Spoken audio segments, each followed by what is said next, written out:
Olá, meu nome é Isaac Morales e esse é o podcast do Escatos. E aqui nós falamos sobre escatologia, teologia, estudos bíblicos e esperança. Bom, a nossa convidada hoje é fisioterapeuta, palestrante, cursada em saúde e evangelismo, portanto ela também é especialista em saúde preventiva.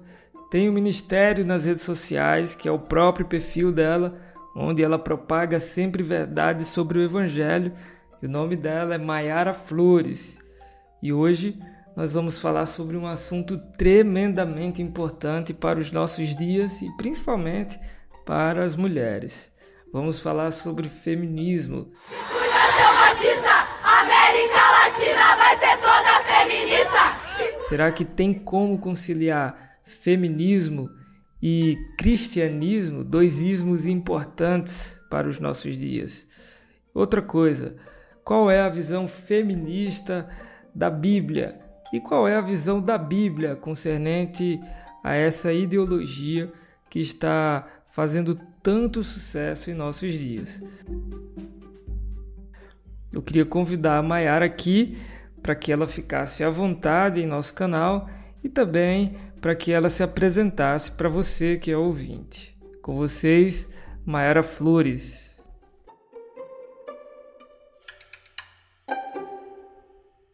Olá, primeiramente quero agradecer ao convite, é um prazer poder estar compartilhando esse assunto tão importante, relevante, ainda mais no momento onde a gente tem várias narrativas que nos confundem, né?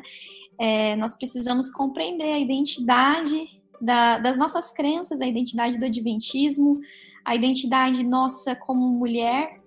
Então eu quero poder colaborar de alguma forma, que o Senhor possa me usar nessa entrevista. Amém, Mayara. É um prazer enorme ter você aqui. Muito obrigado a gente que agradece, porque você aceitou o nosso convite de antemão. E nós vamos conversar hoje sobre um assunto que, como eu disse, é muito importante, porque como nós já havíamos falado aqui nos bastidores, esse assunto e muitos outros têm sido propagados por várias pessoas, vários gurus que estão na internet, e eles estão enganando grande parte dos jovens que são cristãos e jovens que também não são cristãos. Bom, eu queria começar aqui a nossa conversa para falar sobre o feminismo. E eu queria começar com essa pergunta, né? Porque esse conteúdo que é vasto, que é importante, que tem vários porquês.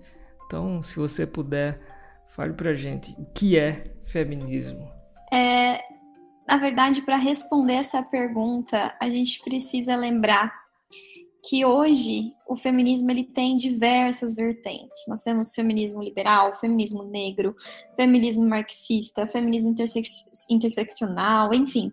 São diversas pessoas tentando falar o que é. Só que, assim como o cristianismo tem diversas vertentes, a gente precisa ler a Bíblia para entender o que de fato é o cristianismo, porque é ali que está a sua definição verdadeira. A gente não vai sair perguntando por aí só porque uma pessoa diz que é cristã.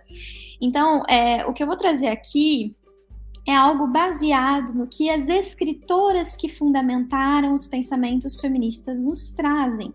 Não é sobre o blog feministinha.com, não é sobre uma feminista que a gente aborda na cidade, na rua, enfim. É sim o que, de fato, a gente tem na literatura, né?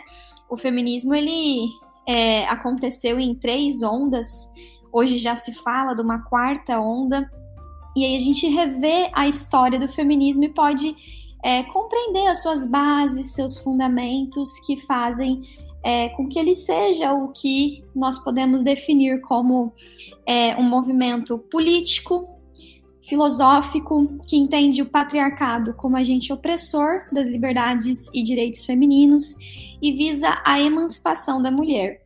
Em uma definição coletiva que foi apresentada por uma revista com um grupo de feministas bem conceituadas, elas falam que entendemos o feminismo uma consciência da posição de desvantagem das mulheres na sociedade ou de desigualdade em relação à do homem.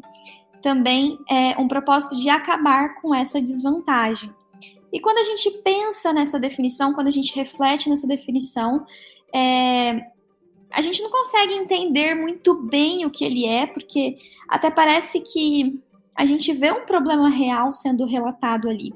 Só que a gente precisa analisar as maneiras que o feminismo usa para acabar com essa desigualdade que ele identifica, o que ele entende por desigualdade, né, a forma como ele vê isso, essa posição de desvantagem em relação ao quê, do que ela se trata, desvantagem em relação ao quê, e qual que é o verdadeiro causador do problema.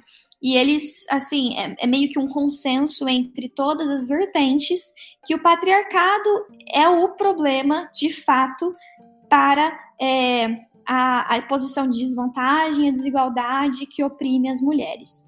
Então, se a gente for falar com qualquer vertente sobre esse aspecto, a gente consegue ter uma unanimidade, né, no conceito do feminismo, digamos assim. Muito interessante, Mayara, que você acabou de nos informar. Inclusive, enquanto você falava, algumas questões vieram aqui para mim, e a primeira delas: a sociedade tem problemas, sim. Só que essa ideologia, ela de fato irá resolver esses problemas?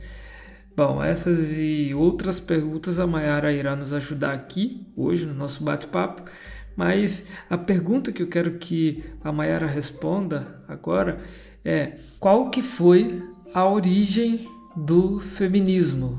Quando que ele nasceu? Explica para nós um pouco mais sobre essa questão.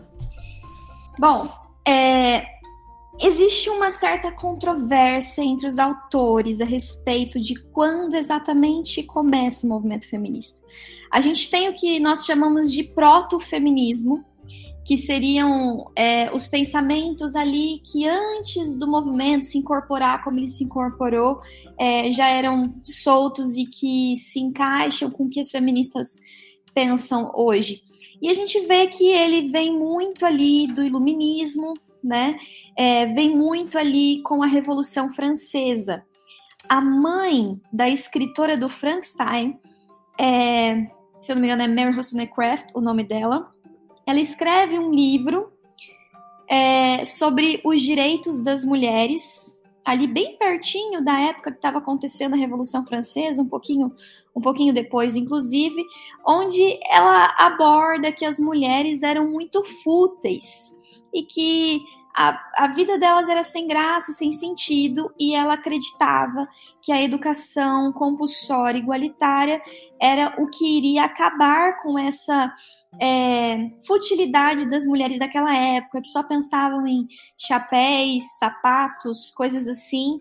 Enfim, hoje a gente sabe que nós temos uma educação compulsória igualitária, homens e mulheres estudam desde pequenos juntos, e quando a gente vai para o YouTube ver o que as mulheres pesquisam, as mulheres continuam pesquisando sobre sapatos, roupas, maquiagem, gostam dessas coisas que ela identificava como futilidade, né? E os rapazes geralmente estão pesquisando ali, pelo menos o meu esposo direto está pesquisando sobre motor de carro, sobre alguma coisa relacionada à construção, algum jogo de futebol, etc. Enfim, ela acreditava que essa preferência, essas diferenças entre homens e mulheres era por uma questão da educação social. E isso a gente vê muito nos pensamentos de várias feministas de hoje, que acreditam que não existe uma diferença entre o comportamento feminino e masculino, que isso é uma questão social. E que se a gente educar da mesma forma, eles vão se manifestar da mesma forma, vão ter as mesmas preferências, não vai existir essa diferenciação. Enfim, eu acho interessante algumas autoras, alguns autores que trazem a origem do feminismo lá de 19 e 20 de julho de 1848. E vamos parar para pensar no ano que, assim, na época que a gente estava vivendo, isso nos Estados Unidos, em Seneca, Nova York, uma conferência numa capela wesleyana. A gente estava ali tendo algumas questões nos Estados Unidos relacionadas ao abolicionismo. E aí, essas mulheres, algumas mulheres estavam querendo o direito ao voto, o sacerdócio feminino também, e elas vão a essa conferência, elas falam lá sobre essas questões, porém a maior parte não aceita. Então tem muita gente que acredita que nesse momento começa ali os pensamentos feministas se fortificarem e formarem um grupo mais bem definido, um grupo mais específico, enfim. E aí a gente tem algumas principais mulheres, como Elizabeth Staton, Lucretia Mott, Susan Anthony, enfim, Alexandra Kollontai, que é ali no finalzinho da primeira onda, início da segunda onda, e o que elas mais tinham como causas principais era a questão do direito ao voto, o direito de propriedade e a questão da desigualdade no mercado de trabalho. Eram essas as principais pautas. Enfim, aqui responde mais ou menos como que foi a origem. A partir disso a gente tem muita coisa que poderia estar desenrolando, mas eu acho que a gente pode ir pincelando isso de acordo com as próximas perguntas.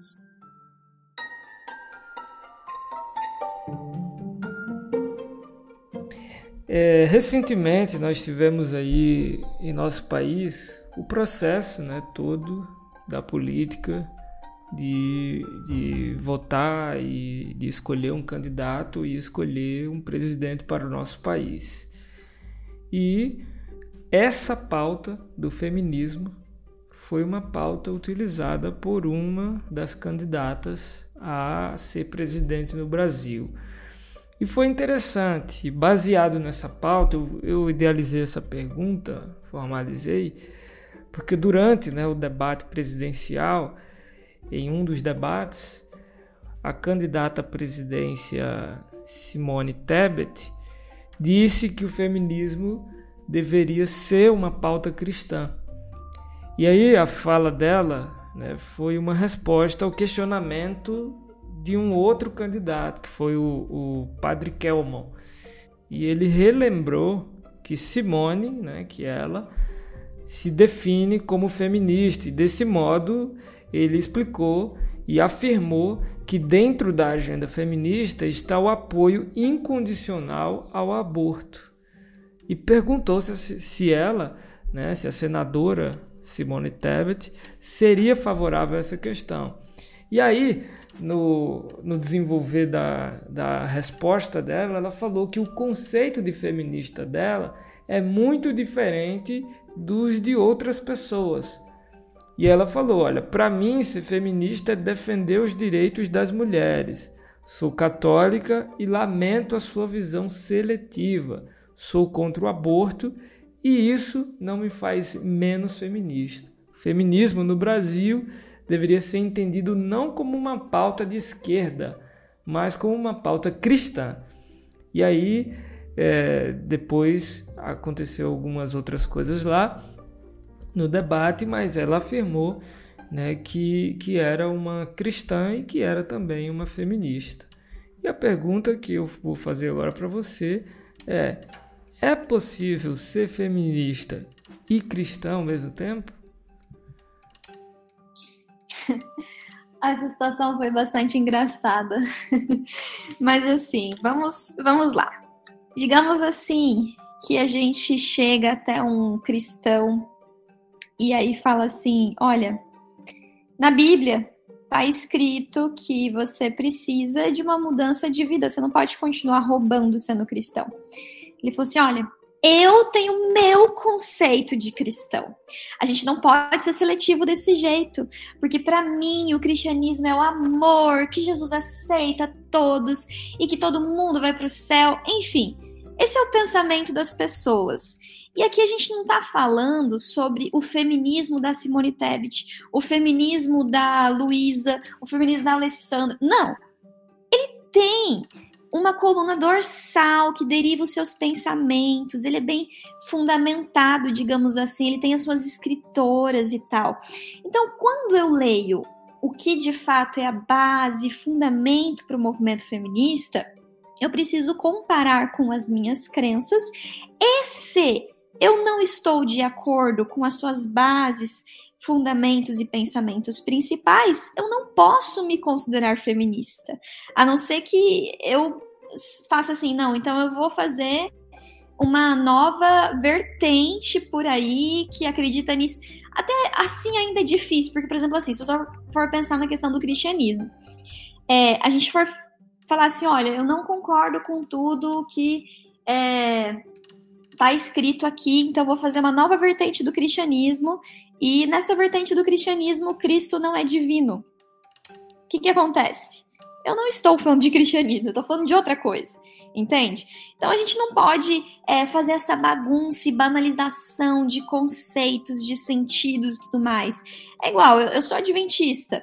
Para eu ser adventista, eu preciso estar crendo e vivendo o que a igreja adventista prega. Se eu discordo com ela, eu vou lá e procuro uma outra igreja.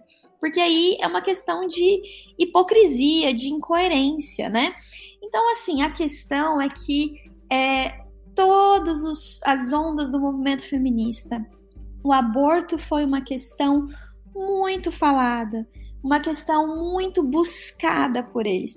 Inclusive, a gente tem a Bell Hooks, que é uma feminista agora contemporânea nossa, que em um dos livros dela, ela fala que é completamente impossível a gente ser feminista cristã. Aliás, perdão, feminista contra o aborto, porque elas acreditam na liberdade do corpo da mulher de poder escolher o que ela quer e o que ela não quer. Então, assim, o que a Simone Tebet falou é uma fala rasa de uma narrativa que a gente vê por aí, de um profundo desconhecimento do que de fato é o feminismo. Então, a gente precisa parar para pensar, eu falo assim, a respeito de todas as coisas. Se você fala que você é adventista, católico, presbiteriano, você não tem que sentir que você ou porque você se define assim por uma questão de, eu gostei disso. Não, tem base e fundamento para a tua escolha, tem que ter base e fundamento para a tua escolha. Se você não está de acordo com aquilo, você simplesmente não é. Então é muito importante que a gente pare para pensar nessa questão, que a gente não pode sair definindo as coisas do jeito que a gente quer, sem contar ou sendo, assim, totalmente irracionais de ir ali no que é a fundamentação daquele pensamento. Perfeito, Mayara. Você citou um exemplo extremamente importante que eu queria realçar ainda mais aqui, porque não faz realmente sentido a pessoa chegar e dizer, olha, eu sou feminista, mas essa ideia aqui do feminismo eu não apoio, então eu não sou feminista. Porque, como você citou, né, você é adventista, e digamos, eu sou adventista e aí eu chego e falo, olha, eu sou adventista, mas só que eu não guardo o sábado. Aí fica um tanto quanto estranho, até porque essa tem sido uma das mais importantes doutrinas da igreja, que reconhece, que inclusive se destaca entre as outras, né? Então é um tanto quanto confuso todas essas questões, e muitas se perdem nessa maluquice aí, né, de tentar separar uma coisa da outra. E aí nós entramos também no outro aspecto, porque poucos grupos feministas evangélicos, por exemplo, têm tentado, sem sucesso, manter inclusive uma plataforma ao mesmo tempo feminista e uma visão das escrituras como inspirada e infalível da palavra de Deus, né, da Bíblia, o chamado feminismo bíblico, né, ou cristão. Só que a influência do feminismo bíblico, como eu disse, ou cristão, é reduzida e é quase irrelevante. Mas a pergunta que eu quero fazer aqui, baseado nesse conceito, o conceito bíblico é o mesmo defendido por quem advoga em favor dos feminismos? Bom, Elizabeth Staton, que foi uma das principais, digamos que fundadoras da primeira onda do movimento feminista, Ela nasceu numa família cristã e conforme ela foi crescendo, ela começou a mudar alguns pensamentos e teve até uma vez que ela se assustou com uma pregação onde falava sobre o juízo final. E aí ela fala assim, em um dos seus livros: assim, depois de muitos meses de peregrinação no esgotante labirinto intelectual de A Queda do Homem, perceba bem os tópicos que ela vai levantar, tá? A Queda do Homem, Pecado Original, Depravação Total, Expiação e Salvação pela Fé, eu encontrei a saída da escuridão para a luz da verdade. Minhas superstições religiosas deram lugar a ideias racionais, baseadas em fatos científicos e que proporcionalmente, à medida que olhava para todas as coisas de um novo ponto de vista, tornei-me mais e mais feliz dia após dia. E diz ela em um dos livros dela. O que ela está dizendo aqui? Que essas pautas que são, digamos assim, crenças fundamentais, por exemplo, a queda do homem, né, a questão da depravação da humanidade, a expiação de Cristo e salvação pela fé, são superstições. E ela abandonou isso. Inclusive, ela cria uma espécie de Bíblia feminista, onde ela trata alguns textos que ela refere não como inspirados por Deus, que ela acredita que algumas partes são inspiradas, outras não são, e ela faz uma modificação, como por exemplo, que fala lá a respeito de que Deus fez a imagem e semelhança, fez o homem a sua imagem e semelhança. Se ele fez o homem e a mulher a sua imagem e semelhança, significa que existe Deus Pai e Deus Mãe. E ela prefere se referir a Deus como uma figura feminina, porque ela acha arbitrário, né? Ela acha ruim e pejorativo se referir a Deus apenas como uma figura masculina.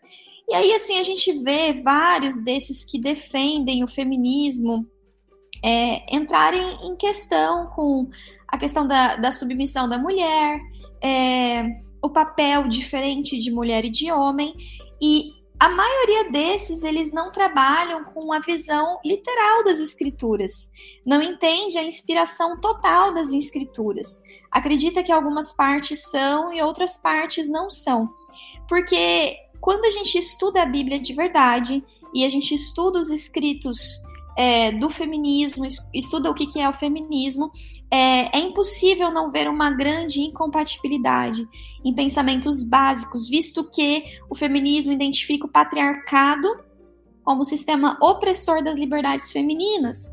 E aí a gente vê que a Bíblia, ela institui o sistema patriarcal, onde o homem é o cabeça da mulher. Aí a gente vê também que a Bíblia ela traz um conceito de liberdade que só provém através do sacrifício de Cristo, e o feminismo entende a liberdade como a vivência das suas paixões desenfreadas, digamos assim. A gente tem a Simone de Beauvoir, que é uma figura icônica do feminismo, dizendo que Maria não deveria ter se ajoelhado diante de Cristo, que isso foi se rebaixar, né? Então, acaba que, para a gente conseguir conciliar a Bíblia com o feminismo, a gente tem duas opções apenas. Ou a gente não encara a Bíblia como sendo totalmente inspirada, ou a gente nega pautas do feminismo para poder tentar defender a Bíblia. E aí a gente falou de uma questão ali de Simone Tebet, né, que ela falou assim que todo mundo deveria ser feminista por conta de defender os direitos das mulheres. Entra um aspecto interessante, a gente vê que a maior parte das mulheres hoje, elas se identificam como feministas, ou elas admiram o feminismo.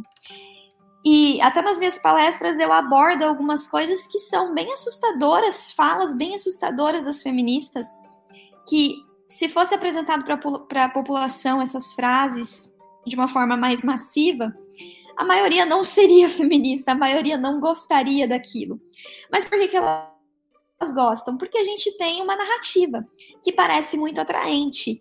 A gente tem uma narrativa que pega a dor da mulher muitas vezes, porque de fato os homens muitas vezes abusam do seu poder como homem. Até Ellen White fala sobre isso, tem um texto que eu gosto muito delas, que ela fala, e acaba trazendo infortúnios para a vida da mulher. De fato isso acontece. E aí acaba que elas se entendem desvalorizadas, e aí começam a problematizar várias questões como sendo ali problemas reais, que na verdade o problema está maior, a gente vai falar isso em outro momento, e as pessoas acabam aderindo achando que ser feminista é defender os direitos das mulheres, né? E aí até eu tenho uma palestra que fala o que realmente te libertou, mitos e verdades a respeito do feminismo, onde eu pego os principais ditos que são conquistas feministas e a gente conversa e desmistifica muitos deles, como a questão do direito ao voto, ao trabalho, direito a estudar, enfim. Mas, de modo geral, a gente pode dizer que o feminismo e a Bíblia, eles são antagônicos, eles são incompatíveis. Muito bem, perfeito. Você falando aí, eu aprendendo mais aqui.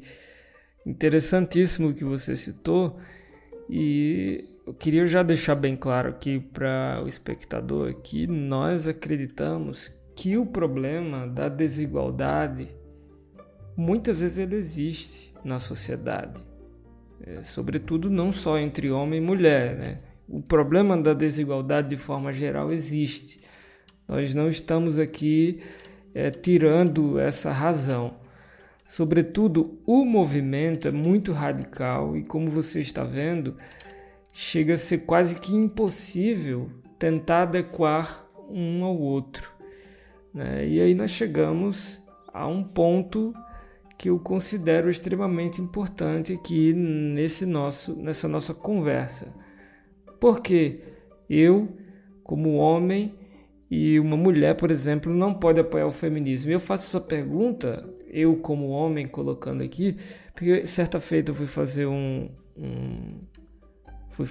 uma mini semana de oração numa igreja e abriram um espaço para bate-papo e chegamos nessa pauta, né, do feminismo, e a gente começou a discutir ali e os assuntos começaram a ficar um pouco mais quentes, né, sobre esse tema. Só que o interessante é que nenhuma mulher tentava refutar as minhas colocações. Sempre eram homens que estavam defendendo o feminismo, estavam defendendo essa pauta. E dava para ver nitidamente que eles estavam falando um assunto que nem era feminismo, assim, totalmente sem fundamento, sem base. Mas eu queria aproveitar esse momento e perguntar para você por que nós, sendo homem ou mulher, seres humanos, não devemos apoiar essa ideologia. Por que nós não devemos apoiar o feminismo? Existem várias respostas e níveis de respostas para essa pergunta. Eu poderia começar dizendo que porque o cristianismo ele é suficiente para as nossas necessidades. Eu costumo dizer que o feminismo ele entende o problema como sendo o patriarcado, a solução como sendo o feminismo, e eles têm um lema que é muito conhecido, que é meu corpo, minhas regras.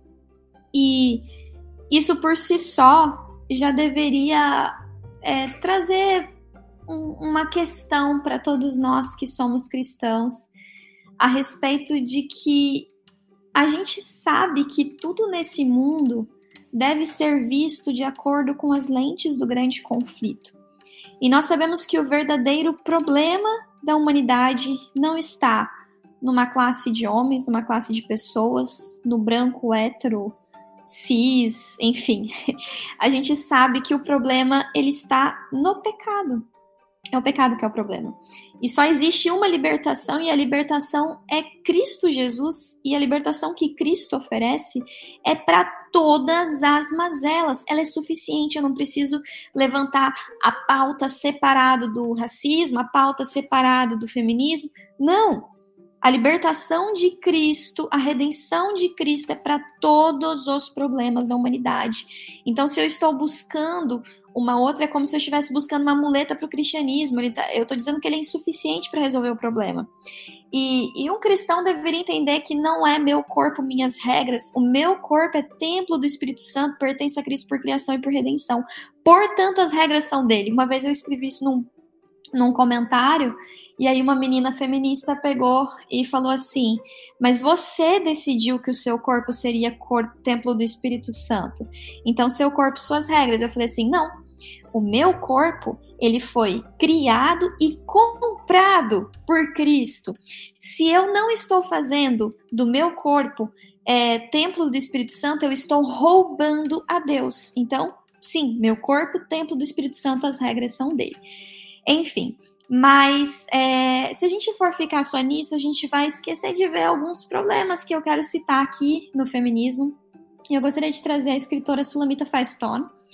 É uma historiadora do feminismo de segunda onda, e ela fala de 4 principais objetivos do feminismo. Antes, só deixa eu trazer um texto que está lá no Dialética do Sexo, que é um livro escrito por ela. E ela fala assim, que o objetivo definitivo da revolução feminista deve ser não apenas acabar com o privilégio masculino, mas também com a distinção entre os sexos. E a gente precisa entender que tipo de distinção é essa, tá? E a questão do privilégio masculino, eu recomendo ler o livro O Sexo Privilegiado, que é um livro que ele mostra como que nós mulheres fomos privilegiadas ao longo da história e desmistifica um pouco essa visão que as pessoas têm, enfim. E aí a gente vai nessa pergunta, né? Que tipo de distinção que ela quer acabar? Ela fala assim como o objetivo final da Revolução Socialista não era apenas acabar com os privilégios da classe econômica, mas também com a própria distinção que existia entre as diferentes classes. Você falou da questão da desigualdade, é uma questão muito falada, e é muito bonito quando a gente fala assim, eu quero acabar com a desigualdade no mundo. A gente precisa pensar, será que desigualdade é necessariamente um problema? Ela é um problema de todas as formas? Vamos para o lado econômico aqui. Digamos que você ganhe 10 milhões de reais por mês. E eu ganhe 1 milhão de reais por mês. A gente é desigual. Bastante desigual. Hoje a gente pode até mudar essa diferença. Vamos por eu 150 mil, você 10 milhões. É uma diferença bem grande. Somos extremamente desiguais. Mas isso não é necessariamente um problema. Se a gente tem pessoas desiguais, mas vivendo com qualidade de vida, num estado de riqueza, por exemplo, como esse, a gente não tem necessariamente um problema social. A gente tem um problema muito maior na desigualdade quando eu e você ganhamos 900 reais. A gente tá igual, porém a gente tá vivendo os dois numa condição muito baixa de vida. Entende? Então a desigualdade ela não é necessariamente um problema. Aí a questão é o seguinte, eles entendem que as preferências dos homens e das mulheres é mais uma questão social, que as diferenças é uma questão social e não uma questão biológica e nem uma questão, digamos assim, do propósito divino para o desempenho de papéis. E se a gente for igualar o papel da mulher com o papel do homem, a gente entra em conflito com as escrituras, porque Deus ele pensou em papéis diferentes para melhorar as funções como um todo, sabe? Desde o aspecto físico até o aspecto de desempenho de papel do homem e da mulher é diferente. Eu vou abordar sobre isso daqui a pouquinho mais. Eu quero ler os 4 principais objetivos que a Firestone trabalha e que hoje a gente vê que mesmo vertentes que se consideram liberais, cristãs, elas partilham de alguns desses pensamentos. Primeiro, ela fala assim que entra a libertação das mulheres da tirania da sua biologia. Como que é? Tirania da sua biologia?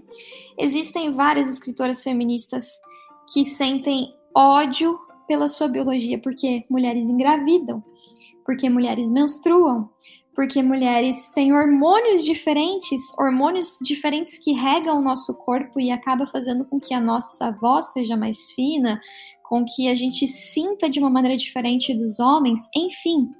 Então eles querem acabar com a tirania da biologia. Ou seja, modificar algo que não é um aspecto cultural, social, mas é um aspecto que vai direto em contraste com o que o Criador pretendeu ao fazer a mulher.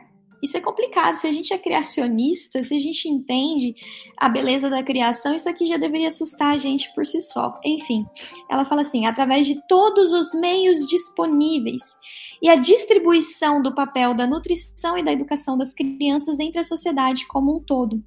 E aí, quando a gente vai lá para o início da segunda onda, a gente vê uma feminista muito famosa, que foi Alexandra Kollontai, onde ela foi muito amiga de Lenin, líder da Revolução Bolchevique, da Revolução Comunista, lá há muitos anos atrás, enfim. E eles trabalham com a ideia de tirar a mulher de dentro da casa para que ela trabalhe para o Estado, e o Estado sendo responsável por cuidar da nutrição e da educação das crianças. Hoje a gente vê muita gente achando isso bonito. E a gente vê que, de certa forma, isso aconteceu de fato. As mulheres saindo do seio da família, dependendo do Estado, e o Estado criando os filhos. Mas é essa a proposta de Deus para a educação dos nossos filhos? A gente aqui que é adventista, que conhece o livro Lar Adventista, que é sensacional, o livro Orientação da Criança, se a gente concorda com uma coisa como essa, a gente está numa crise de identidade muito grande, porque a gente sabe a importância do papel da mulher como mãe. Eu agora estou gerando uma criança dentro de mim. Louva a Deus como o salmista Davi louva pelo modo maravilhoso que ele me formou. Agradeço a Deus pela minha biologia que permite a bênção de criar uma vida, e não vejo isso como algo negativo, e sim muito positivo. E entendo aquilo que está escrito no Lar Adventista, que fala assim: o rei em seu trono não tem função mais importante do que a mãe. A mãe é a rainha do lar.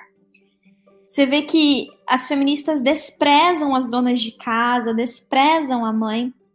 E se você acha que eu tô falando bobeira, vai lá ler Simone de Beauvoir, Beth Frida, né?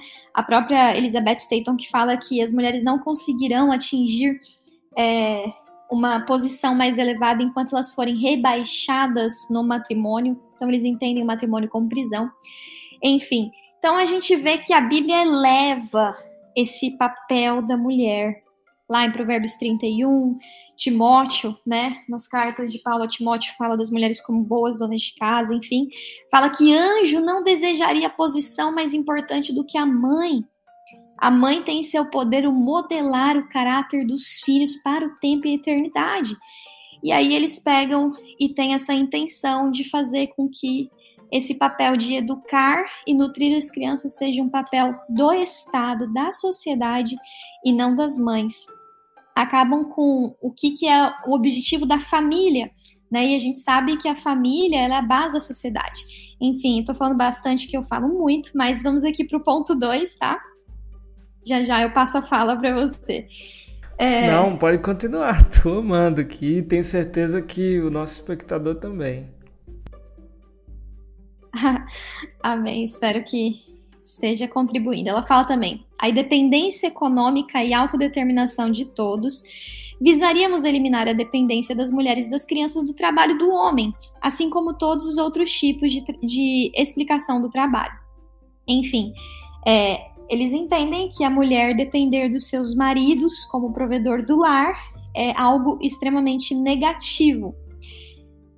Porque eles criam essa guerra entre homens e mulheres, e eu acho muito importante falar do feminismo por conta de que a família é um projeto de Deus.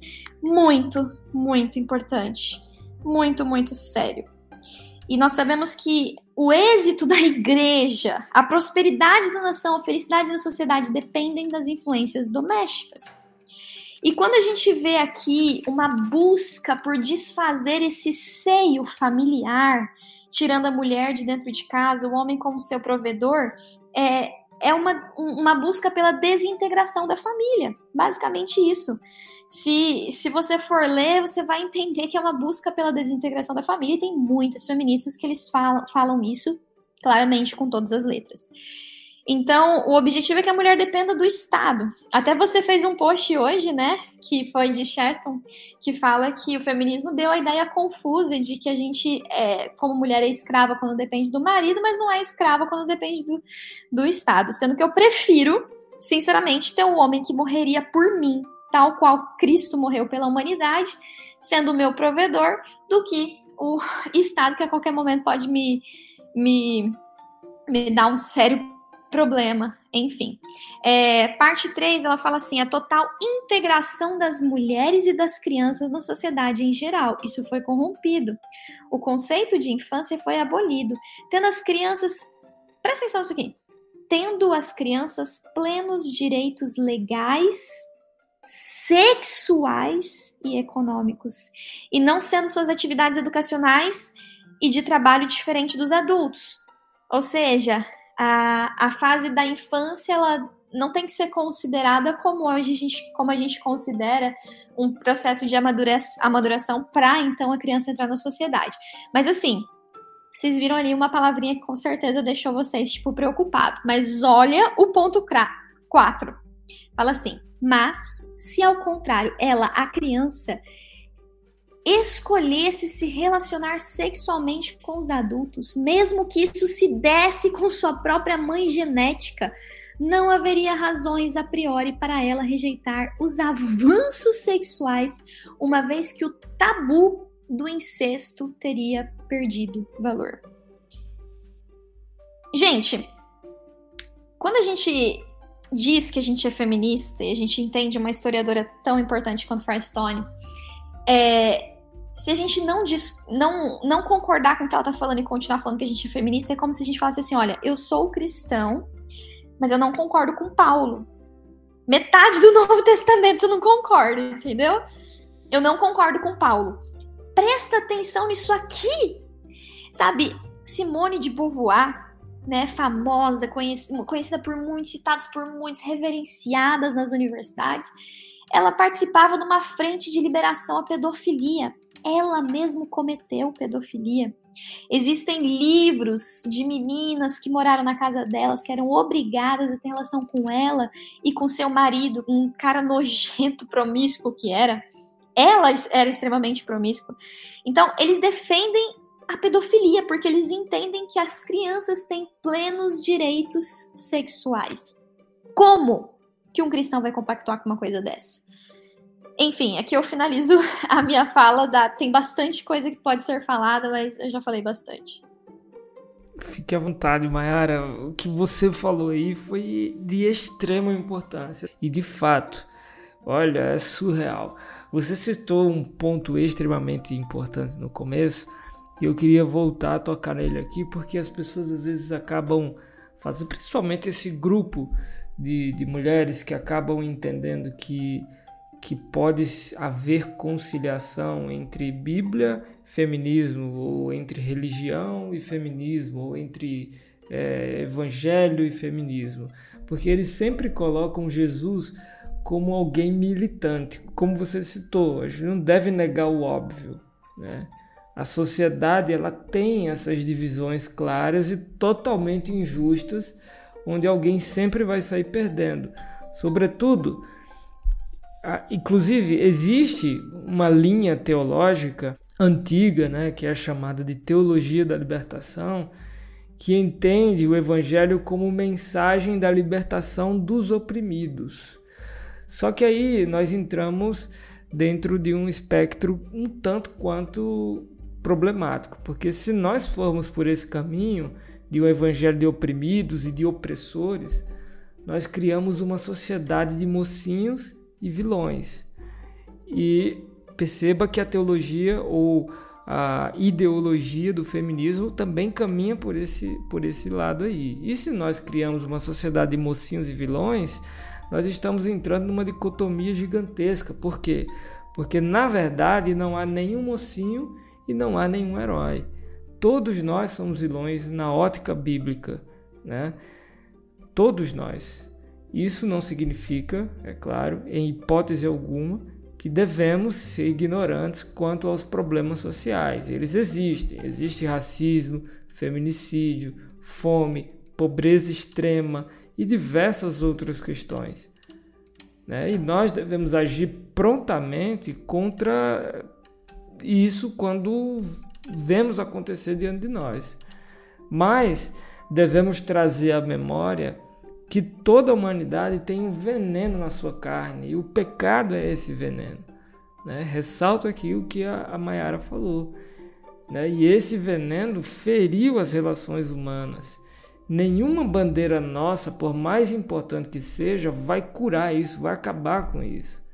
Por isso eu afirmo, Jesus não veio militar por causas, mas ele veio cumprir uma missão dada pelo Pai de redimir os que creem através do seu sangue. O sangue de Jesus é a única cura para o veneno entranhado, inclusive na natureza humana, né?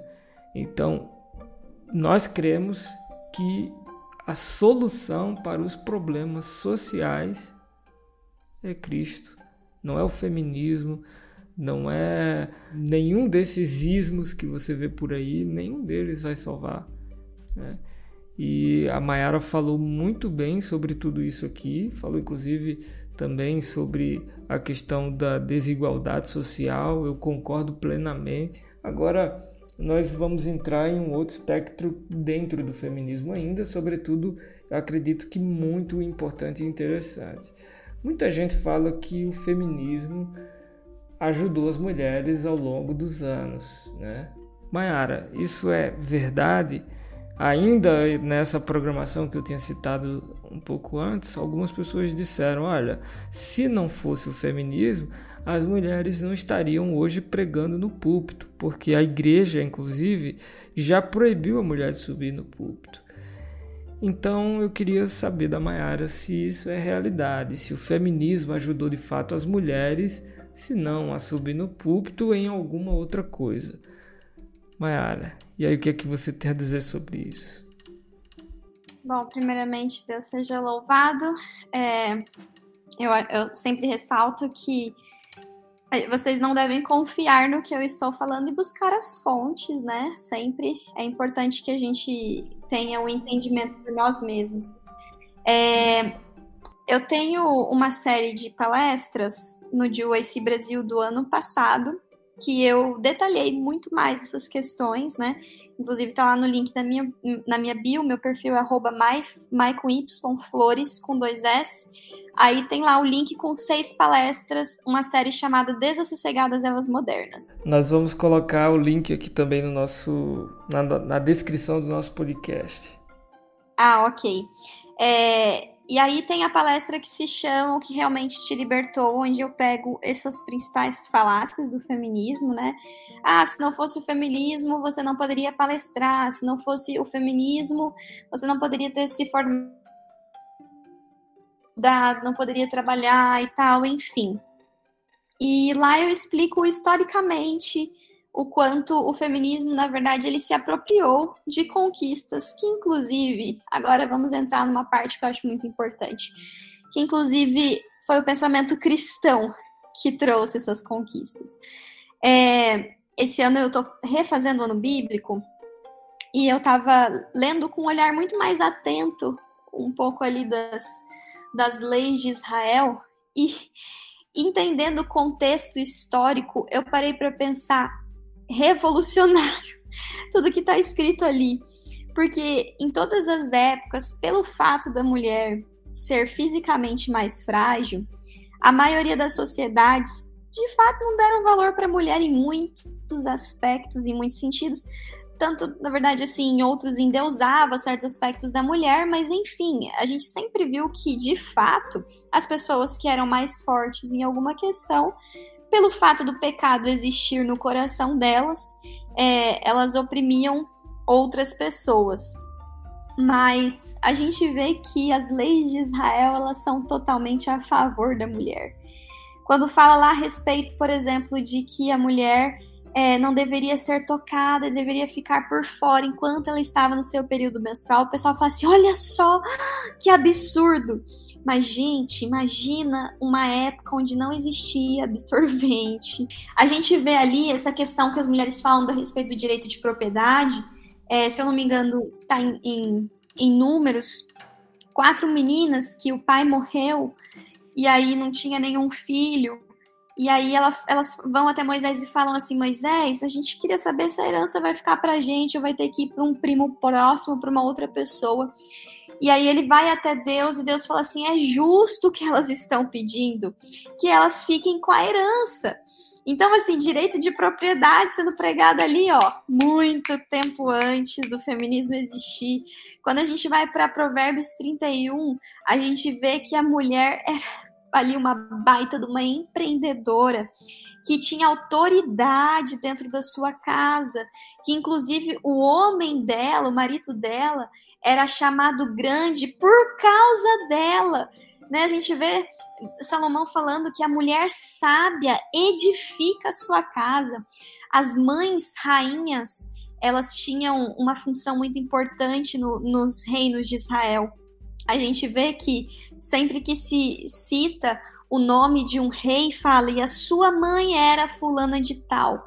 E a gente vê que as primeiras testemunhas de Cristo foram mulheres, que Cristo andou com mulheres. Existiam mulheres que financiavam o ministério de Jesus, ou seja, né, muitas vezes seus maridos eram descrentes, mas elas tinham poder aquisitivo, poder ali sobre o dinheiro para financiar o ministério de Cristo. Então a gente vê que o cristianismo é o que de fato liberta a mulher. E quando o feminismo fala que a mulher só pode ter o que tem hoje por conta dele, ele está se apropriando de muitas coisas. Vou citar aqui uma questão, né, a gente pode entrar em várias, mas a questão do mercado de trabalho não é que as mulheres foram oprimidas por não trabalhar em muitas épocas. Primeiro que pessoas pobres, tanto mulheres quanto homens, sempre trabalharam, não tinha essa, a gente vê os camponeses, em muitos momentos eles sempre trabalharam, sempre.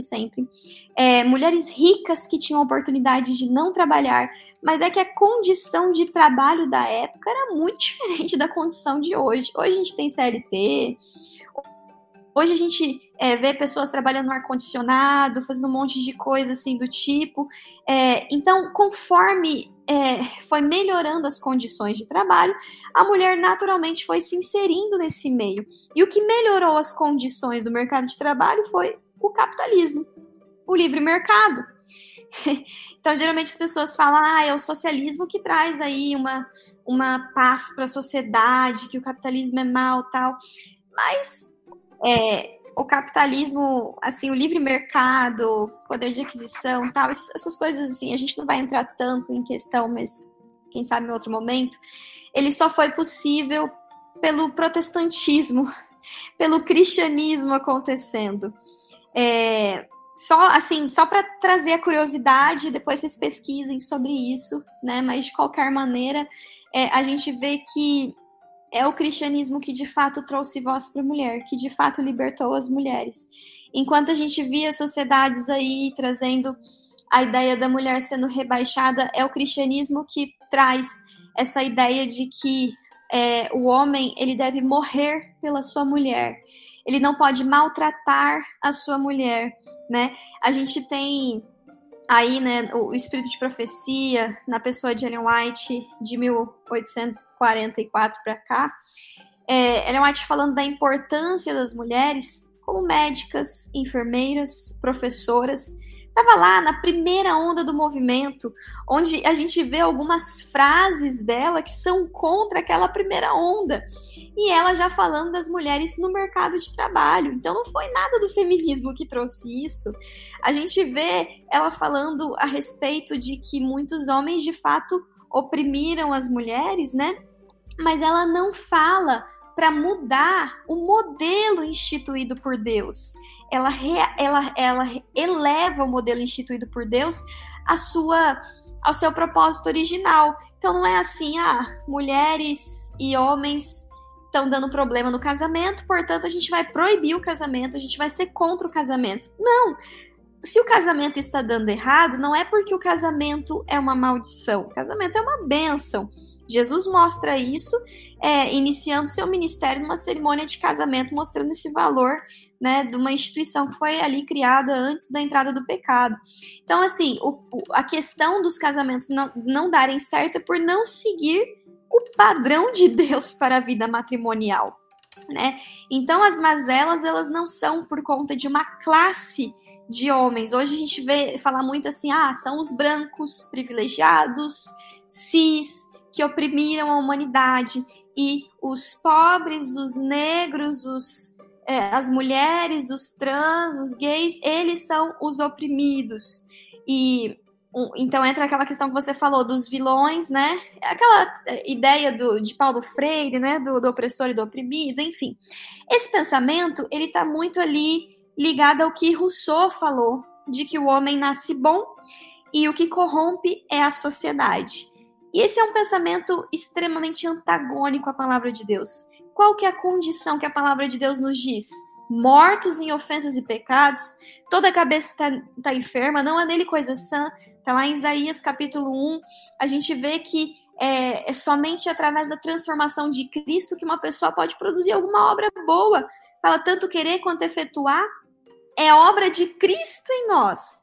Então não é uma classe por outra, todas as mulheres são boazinhas, todos os negros são bonzinhos. Não é bem assim que funciona.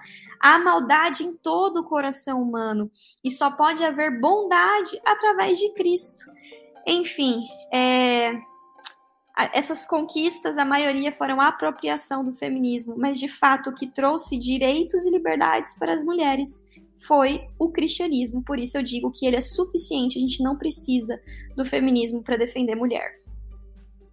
Perfeito, Mayara, perfeito. Você concluiu o que você falou aí perfeitamente.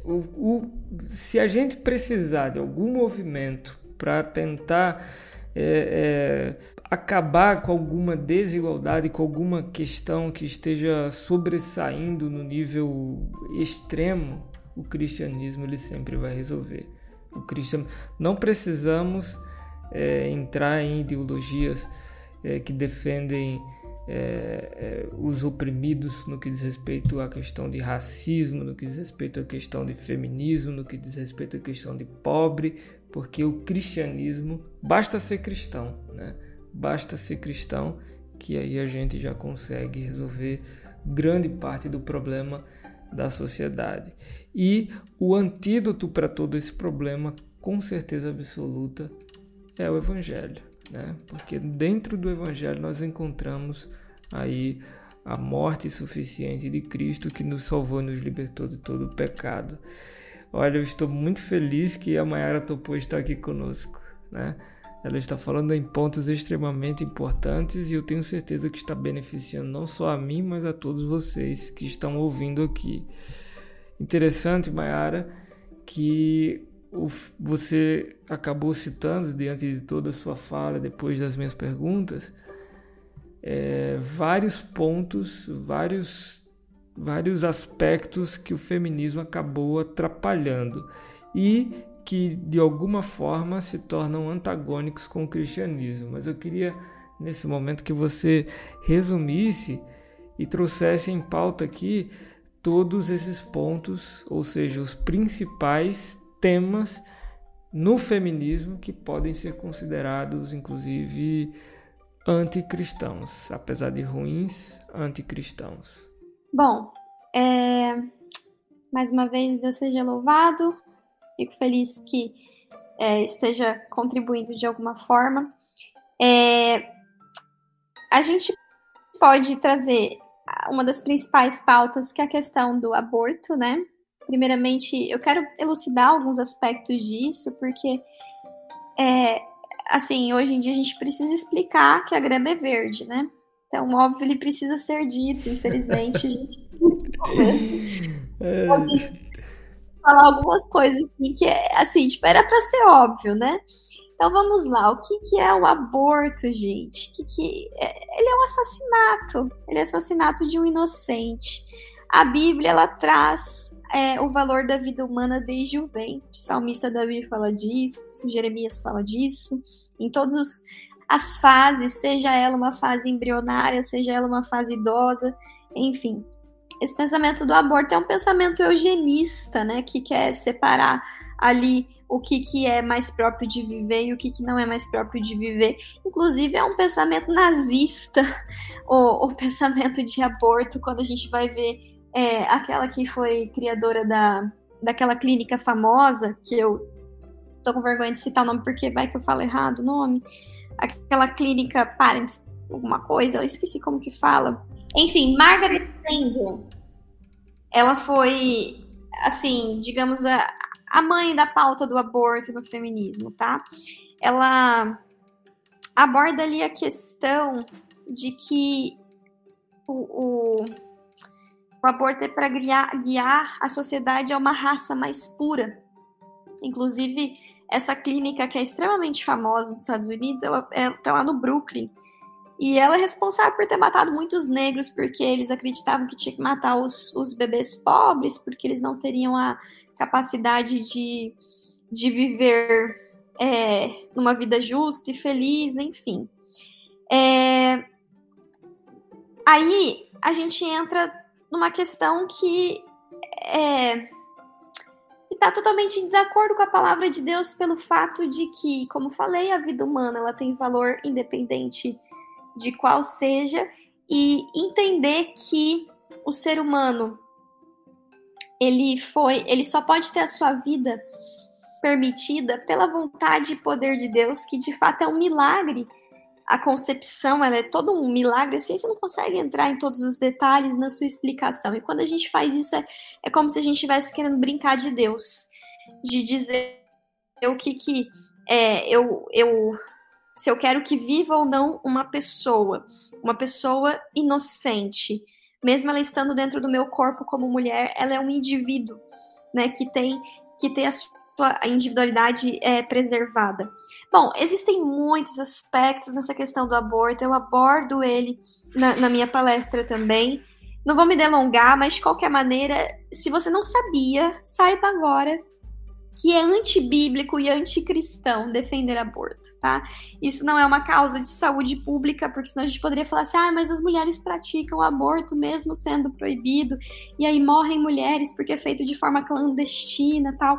Então a gente poderia dizer assim, olha, mesmo que o homicídio seja proibido, ainda assim acontece, então a gente vai tentar viabilizar uma maneira mais humana, né, das pessoas que querem matar outras pessoas fazerem isso.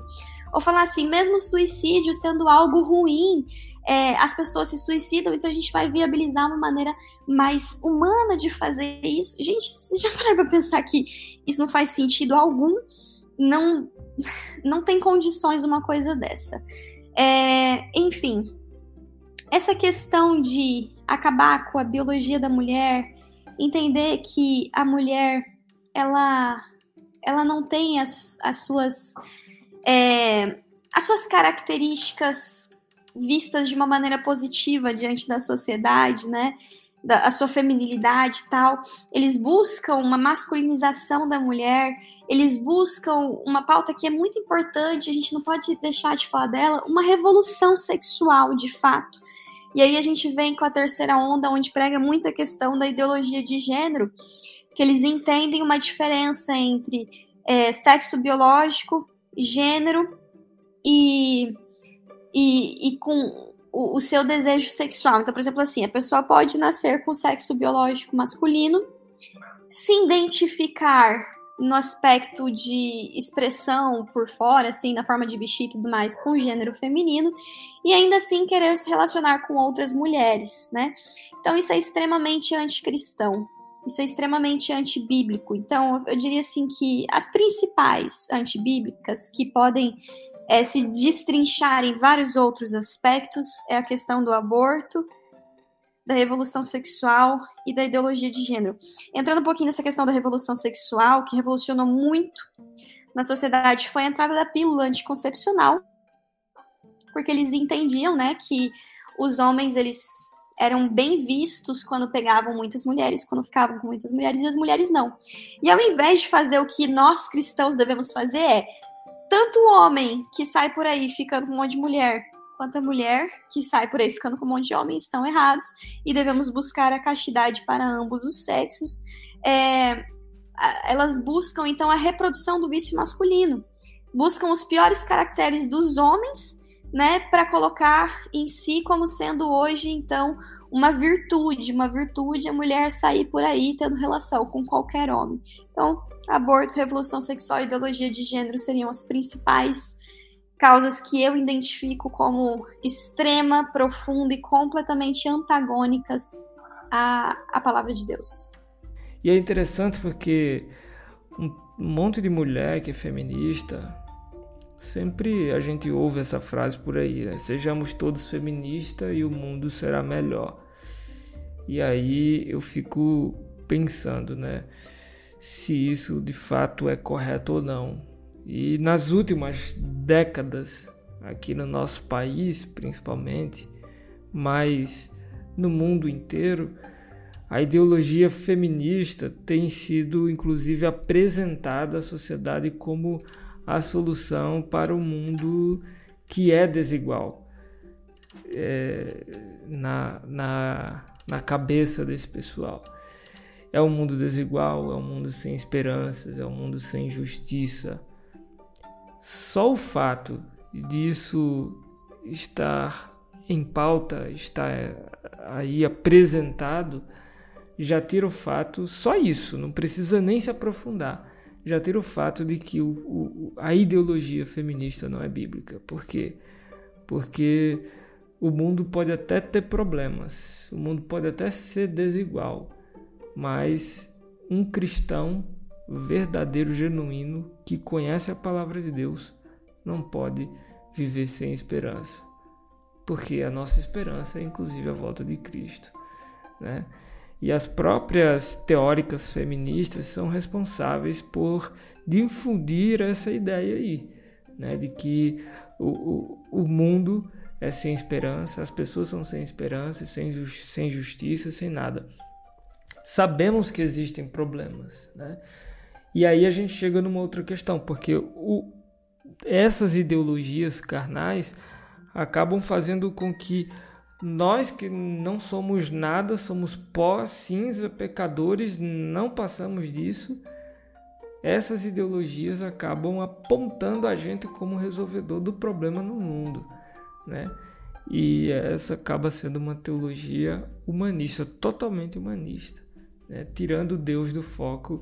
E é isso, né? Satanás, ele é muito ardiloso, ele consegue fazer isso de forma bem arquitetada. Esse é o fato, essa é a verdade. E aí você falou da Bell Hooks, e ela, que é uma feminista, chega inclusive a dizer que uma revolução feminista tornará possível que sejamos pessoas, mulheres e homens, no caso, autorrealizados, né? Capazes de criar uma comunidade amorosa, de viver juntos, realizando os nossos sonhos de liberdade e justiça, vivendo a verdade de que somos todos iguais na criação. E você deixou bem claro aqui, através dos seus inúmeros fundamentos que você citou aqui, e todos corretos, de que nós não somos iguais, e graças a Deus por isso, né?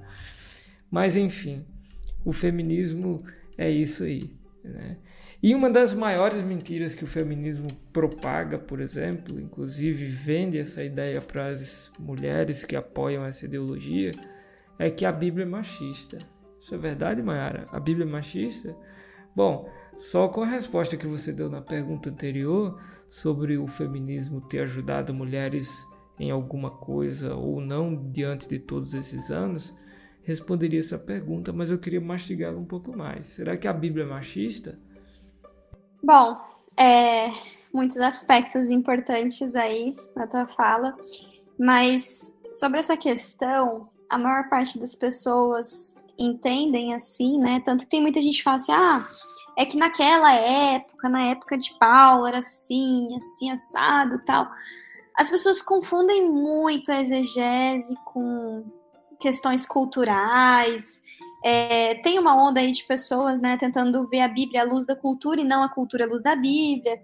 que tornam essa discussão aí bem mais complicada de ser feita. Então, por que geralmente as pessoas consideram a Bíblia machista? Geralmente é por conta dos textos, principalmente ali de Paulo, que fala a respeito da submissão da mulher. E também ali, digamos assim, o castigo da mulher após a entrada do pecado, de se sujeitar.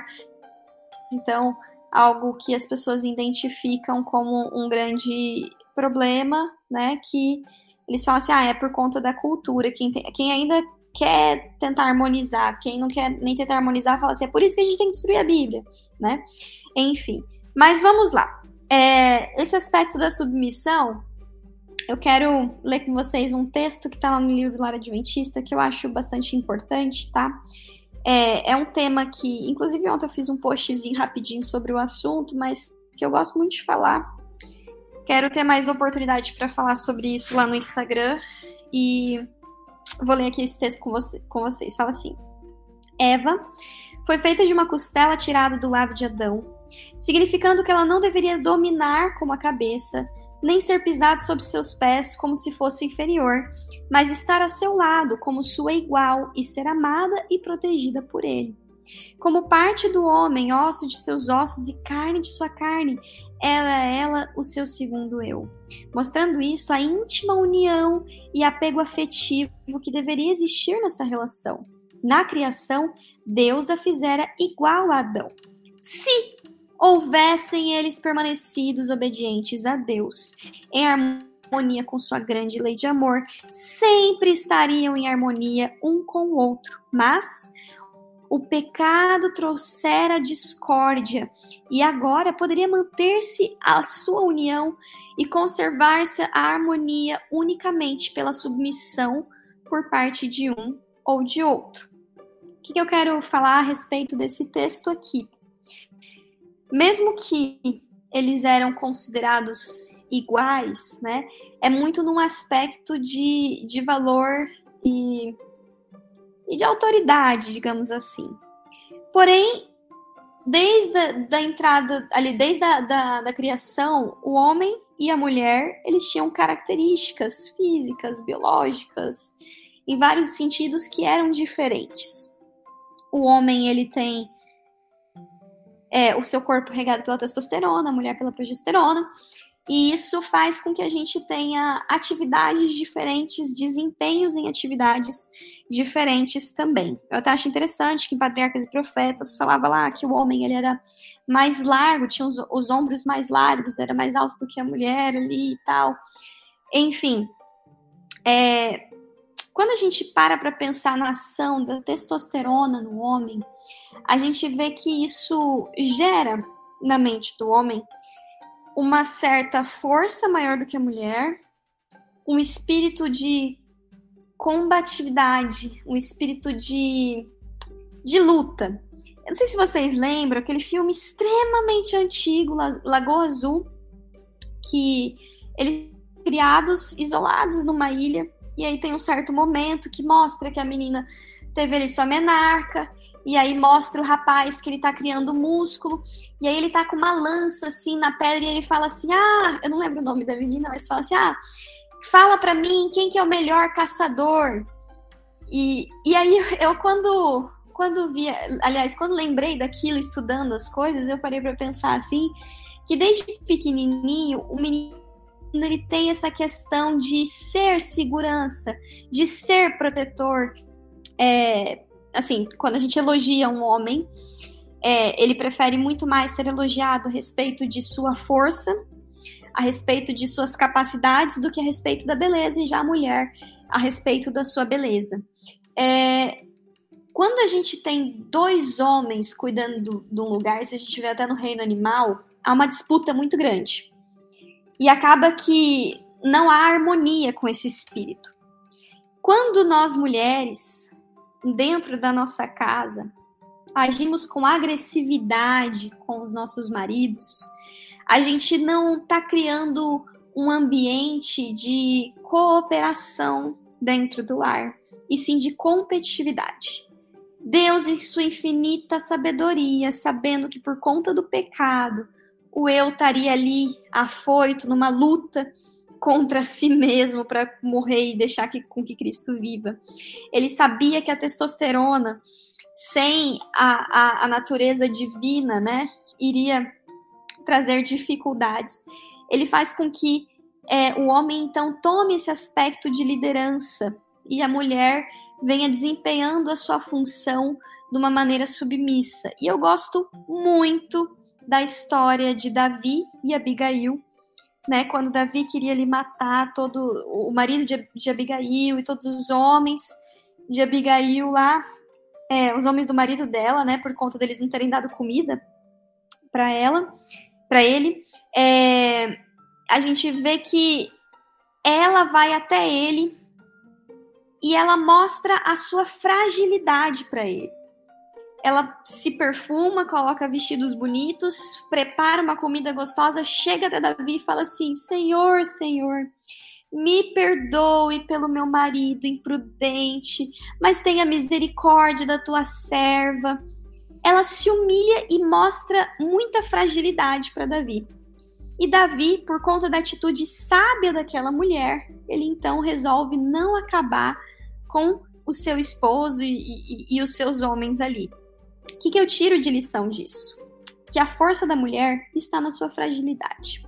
Se a mulher simplesmente chegasse e falasse: ô Davi, você é louco? Por conta dele não querer te dar comida, você vai matar todo mundo? Nem tanto, não precisa disso. Chegar com esse espírito de combatividade, ela não iria conseguir nada.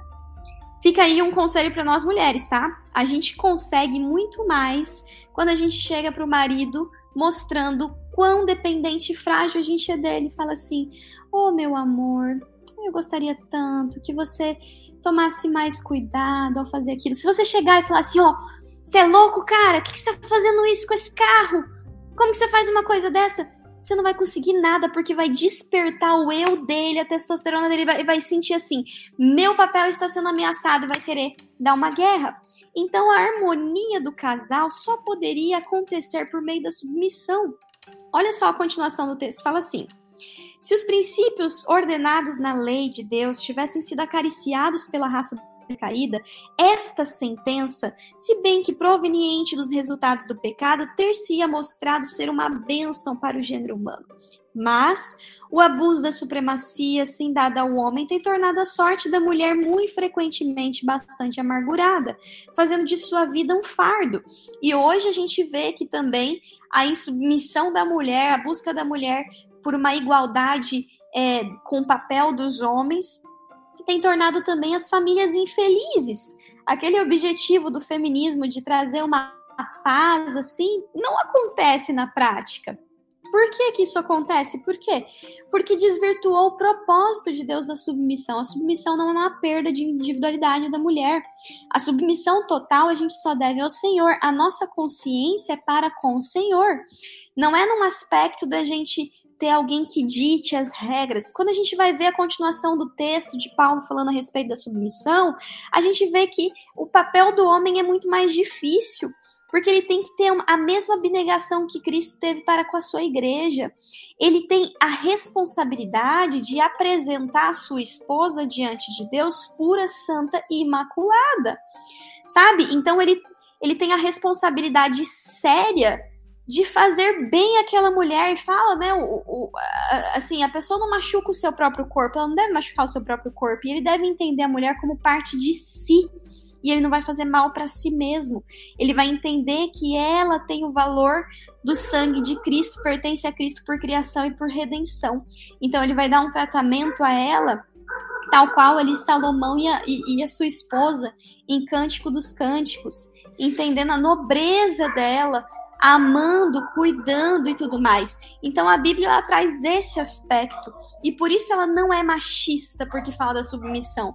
Só acha que a Bíblia é machista quem não entende a verdadeira submissão à luz da Bíblia, quem não entende a beleza e a bênção que a submissão é para nós mulheres. Eu sou casada também, e tenho visto assim como que quando eu pratico da forma certa, o meu casamento se torna sim um antegozo gozo do céu, uma antecipação das alegrias celestiais.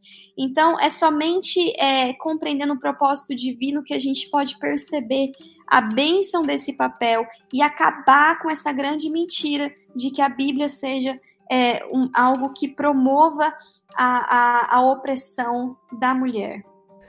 Mayara, você nos ajudou bastante com assuntos extremamente importantes, foi no cerne da questão, nos trouxe muitas coisas interessantes sobre esse assunto que hoje é extremamente delicado. Sobretudo você tratou ele com muita educação e trouxe para a gente aqui bastante aprendizado, mas a gente queria ainda assim puxar algo um pouquinho mais de você e pedir que você indicasse para mulheres e também homens, para todos nós, indicações de livro, de algum artigo, de alguma coisa para ler, para fazer enquanto ainda estamos por aqui, e para que a gente não possa ser enganado de alguma maneira com assuntos e com ideologias como essas. Quais indicações você teria para nós? Olha, vou ler aqui rapidinho um trecho que está na Ciência do Bom Viver, página 149, que fala assim: a felicidade da sociedade, o êxito da igreja e a prosperidade da nação dependem das influências domésticas. Deus tem um propósito muito importante para a família. Inclusive, tem um texto que fala que o maior argumento em favor do evangelho é uma família bem disciplinada, uma família bem ordenada. Eu acredito o seguinte, que para a gente saber identificar uma nota falsa, a gente precisa conhecer muito bem a verdadeira. Existem muitos livros que eu poderia indicar aqui a respeito do feminismo, de feministas mesmos, para que a gente possa saber por elas o que é que elas estão dizendo. Mas enquanto a gente não estiver respaldado na palavra, a gente não vai conseguir compreender o engano que está por trás dessas ideologias do mundo. E a gente vai acabar caindo nessas ideologias do mundo, porque o inimigo, ele de fato faz uma lavagem na nossa cabeça e deturpa os nossos pensamentos e apela aos nossos sentimentos pecaminosos, à nossa carne.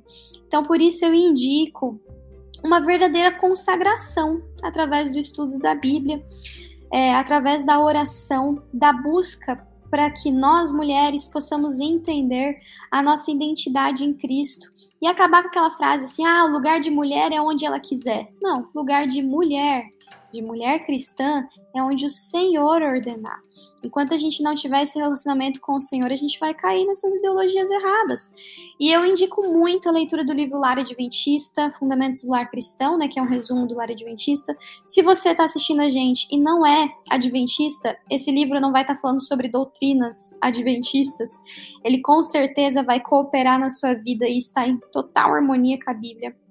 Esse livro dá vontade de sair por aí, abrir o cérebro das pessoas e enfiar ele lá dentro, porque ele é fantástico, ele tem tudo sobre a convivência do homem e da mulher de uma maneira alegre e feliz, para mostrar para a gente como que a gente pode fazer com que a nossa família seja um testemunho aos homens, aos anjos, aos mundos não caídos, uma reivindicação do caráter de Deus através da nossa vida, e a entender o valor, a beleza do papel da mulher. Eu amo falar sobre o valor e a beleza do papel da mulher, porque eles entendem assim que enquanto a mulher for uma mãe, uma dona de casa, alguma coisa, olha só, Simone de Beauvoir fala assim, em minha opinião, enquanto a família e o mito da família e o mito da maternidade, o instinto maternal não forem destruídos, as mulheres continuarão a serem oprimidas. Ela fala que a dona de casa está subordinada, é secundária, é parasita. É para seu bem-estar que essa situação deve ser alterada, proibindo o casamento como carreira para a mulher. As mulheres não devem ter essa escolha. Depois fala assim, que é sobre você poder escolher o que você quer ser. Nada. Tem nada de liberdade de escolha quando a gente se trata de algo que está distante da vontade de Cristo, Então, elas muitas vezes degradam a visão da mulher como dona de casa e como mãe. Não estou falando aqui que a gente não possa trabalhar e exercer outras profissões. Deus tem um propósito para as mulheres fora do ambiente doméstico também. Mas a questão é que se somos chamadas a ser esposas e mães, a nossa prioridade, obviamente, é essa. E a gente não é secundária por fazer isso, porque por trás de um grande homem, só pode existir uma grande mulher. Só uma mulher pode fazer com que um homem seja de fato um grande homem. Ele só é assim por duas mulheres, pela sua mãe e pela sua esposa, que vão fazer com que ele de fato seja assim. A gente tem em nosso poder o modelar o caráter de uma pessoa para o tempo e para a eternidade. Então a gente precisa compreender essa beleza do papel. Então eu poderia ficar aqui na indicação da Bíblia e Lar Adventista, uma consagração verdadeira, mas se você quiser entender mais, tem um livro da Ana Campagnolo, Feminismo, Perversão e Subversão. O que eu acho interessante desse livro é que ela traz toda a história do movimento ao longo das suas principais ondas, pensadores e tudo mais. O livro que eu falei é O Sexo Privilegiado, do Van, esqueci o sobrenome, mas depois a gente pode passar aí. Ele é um livro muito bom para entender algumas questões e desmistificar essa questão das conquistas do movimento feminista. Bom, esses dois livros já ajudariam muito. Agora, se você quiser ir lá para Simone de Beauvoir, Beth Frida, Sulamita Firestone, tome muito cuidado só, porque tem muita coisa que vai te dar náusea, e não vá sem antes se deleitar, destrinchar a palavra de Deus. A gente, voltando, né? A gente só consegue identificar o falso quando a gente conhece muito bem o verdadeiro. Então, que a gente possa afirmar nos princípios que respaldam nossa identidade como cristão.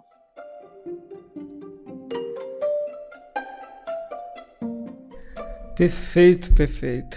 É como você falou, a gente precisa primeiro entender a Bíblia para depois entender as outras coisas. Primeiro precisamos ter cosmovisão bíblica para depois a gente conseguir tentar entender os outros problemas, as outras questões. Eu sou totalmente de acordo com o que você mencionou. E uma vez mais, voltando ao movimento feminista histórico,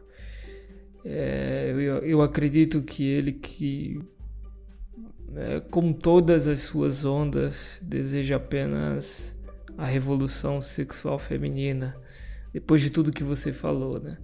Melhor dizendo, ele quer a libertinagem sexual. É isso. Olha, nós estamos, eu falo por mim, extremamente satisfeito com o assunto que nós estudamos hoje. Que Deus seja louvado, honrado, glorificado, e que esse assunto todo ele venha a ser para a honra e glória de seu nome, que nós possamos, de alguma maneira, exercer a nossa função missiológica de espalhar a verdade aí para todos aqueles que estão necessitados da mesma. E nós chegamos ao final de mais um podcast, né? Como de costume, nós vamos concluir com uma oração. E eu gostaria de pedir a Mayara para que ela desse as suas considerações finais e orasse aqui conosco, fizesse a oração final, e depois disso nós vamos nos despedir de você. Eu gostaria de dizer que o nosso desejo aqui é de sempre que o Senhor abençoe você, seu lar, sua família, e é por isso que nós trazemos assuntos tão extremamente importantes para o nosso dia. E como eu falei no começo, esse podcast ele tem como objetivo trazer assuntos que falam sobre Bíblia, esperança, escatologia, né? E foi mais um assunto que você ouviu aqui sobre esses aspectos hoje. Que Deus abençoe você, abençoe sua família. A Mayara vai orar e vai dar suas considerações finais.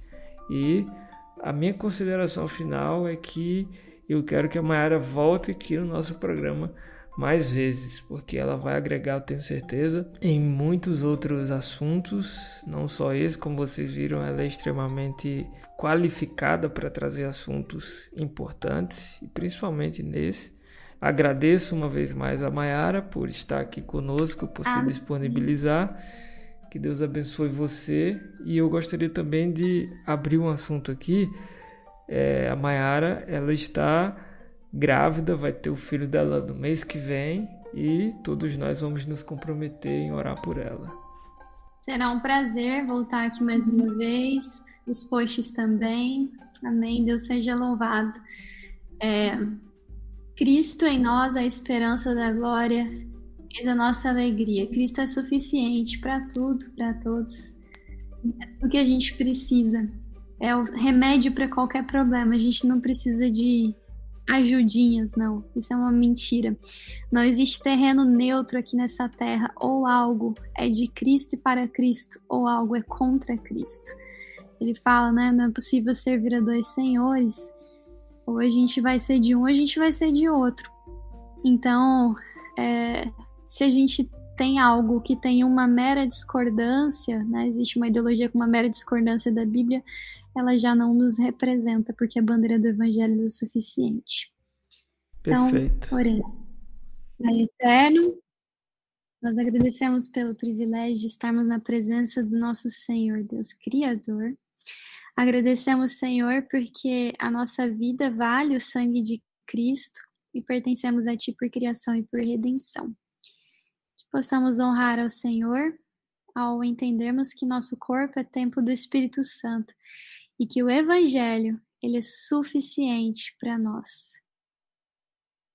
Com cada um dos que estão assistindo a esse podcast, que o Senhor possa ser com cada uma das mulheres, para que elas entendam a nobreza da sua função e quão elevada e quão bem vista elas são aos olhos dos fazer uma coisa simples ou uma coisa que parece ser grande. O nome das mulheres está, principalmente quando mãe, no livro dos grandes missionários desse mundo. Obrigada pelo privilégio de sermos colaboradores seus na tua obra. Que o Senhor possa abençoar esse ministério tão bonito, que o Senhor possa ajudar que muitas pessoas possam ser edificadas por esse conhecimento, onde a tua palavra é vista tal como ela é, total inspiração, apta para fazer um discernimento dos propósitos e pensamentos do nosso coração, como diz o apóstolo Paulo.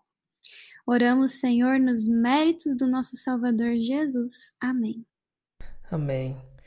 Que Deus abençoe, Mayara, uma vez mais. Muito obrigado pela sua presença aqui no nosso programa, no nosso podcast. Que Deus abençoe você, a sua família, a sua gestação. Nós todos estamos felizes por você ter topado vir aqui estar conosco. Vamos te convidar mais vezes, com certeza. E a você que esteve aqui conosco até aqui, muito obrigado também. Que Deus abençoe a sua vida e também a sua família. Até mais, até a próxima.